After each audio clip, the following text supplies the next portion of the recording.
Alright, it's Aaron from 101 Great Goals. I'm here with Arsenal's greatest ever goalkeeper, David Seaman. How are you? I'm good, thanks. Thanks for that intro. It's quite flattering. Okay, so today they're going to announce the best goalkeeper in the world between Keylor Navas, Manuel Neuer and Gigi Buffon. Do you think if you were still playing, you'd have a chance of winning FIFA's the best goalkeeper? I'd like to have been in that company. Yeah, it wasn't around when I was playing, so there's no use going back to that. But in the three goalkeepers that you've just mentioned there, that's some quality, and there's some medals there as well. Yeah. So how long do you think it will be before we see Hugo Lloris, David De Gea, all these brilliant Premier League goalkeepers? When will they be seen up within the world's best? Well, I think by doing what they're doing at their clubs, and obviously nationally as well, they will get more coverage, and I think next season or the season after, then I think there'll be nominees that are out of the Premier League.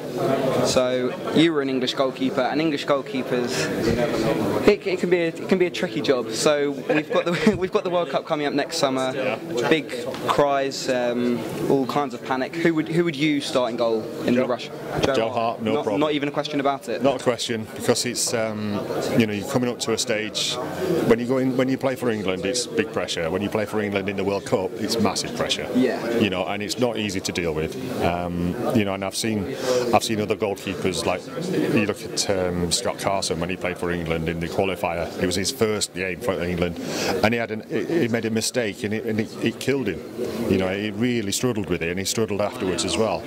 So you've got to be careful that doesn't happen to other goalkeepers. But I know people are saying, yeah, but Joe's letting in lots of goals. He's getting a lot more to do at West Ham. Yeah, not by Manchester City. No, but it's a chance of making saves. But then there's also the chance of making mistakes. And when you're England's number one, any little mistake you get or you make is scrutinised, with a microscope, because you're the example, you're the bar. That's what they did with me. And Joe deals with that. He's okay. He's having a lot more to do, but for me, whenever he plays for England, he does the right stuff. So talking about Premier League players and England, obviously you are one of Arsenal's greatest ever players. But Jack Wilshere, is he going to the World Cup next summer? Would you pick him for the World Cup next summer? If I was to be asked now, I'd say no, because he's not played enough games.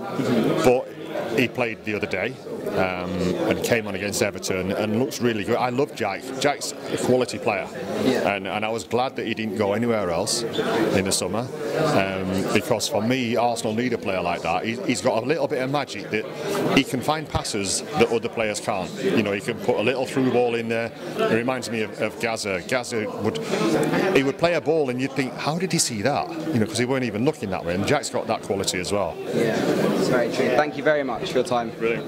Nice one, mate. 2 minutes.